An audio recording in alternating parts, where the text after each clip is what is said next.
Big winners pay for many experiments. This is the lesson which I learned actually the day before yesterday. I used to see. I used to. Sorry, I got distracted by a message which I received. But I used to always take the lesson from the week before, which I also mentioned in last week's weekly recap. Excuse me, which I recorded last Sunday.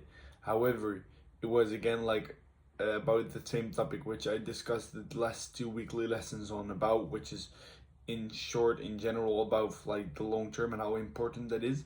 So I was reading again the Jeff Bezos book, which I wasn't able to finish last week because of me going out for the weekend. So I'm still finishing it right now, and I want to combine it with the Art of War, excuse me, since it's just such a tiny book, and just for me also to make sure that I'm still able to finish the one book a week, since as mentioned I wasn't able to do so last week. But the lesson, that's where it's about, and not how I learned that lesson. And as always, I will start with three examples in this case.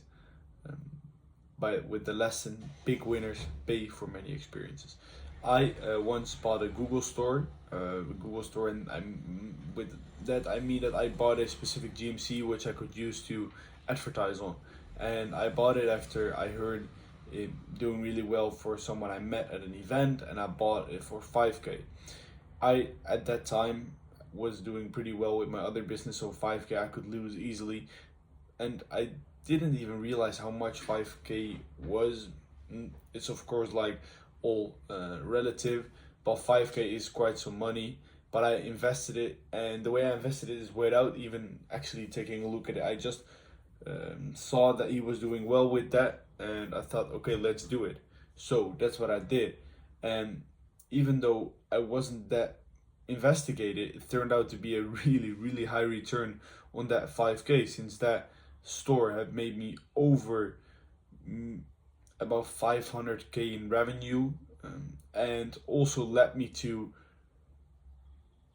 a new world, which is advertising through these Google Shopping campaigns, which already made me multiple seven figures. So that 5K, maybe there was a good chance that I would never succeed with that store. However, I did, and it really turned out to work really well. Well, others would say like, okay, why should I take that risk for 5K to pay for that store? And the other side of the story is also true, that I took risks with brands which I tried to start with My Moment or with Wiko Watches, a brand which I started in watches about three years ago, I think it is, 2.5 maybe, and those became complete failures, like lost many thousands of euros.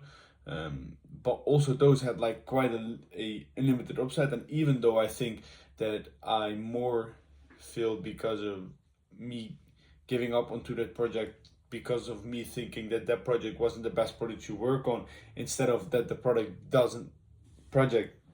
really doesn't work, because even though I think it's not the best project, I think I could have made it work. But overall, it was just not a good decision to start that. But I also there took the risk and lost it. And that's also right now with the new project which I'm starting.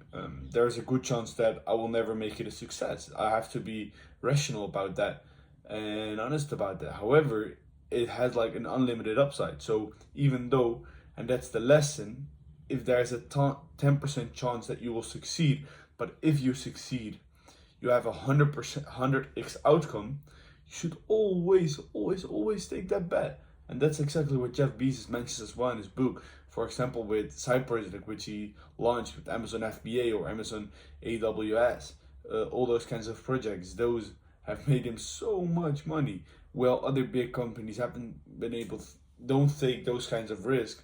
He does.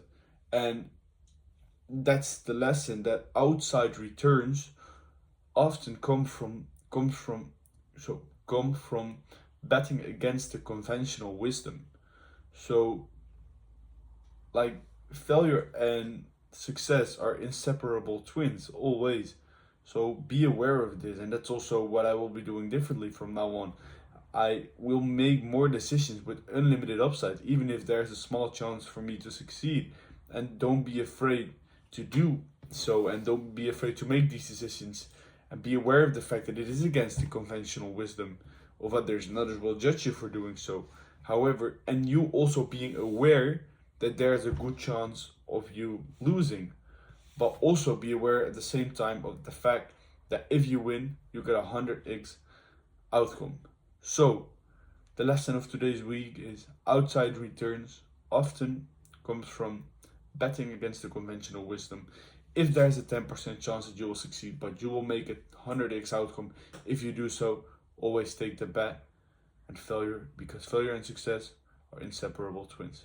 See you again in next week's weekly lesson.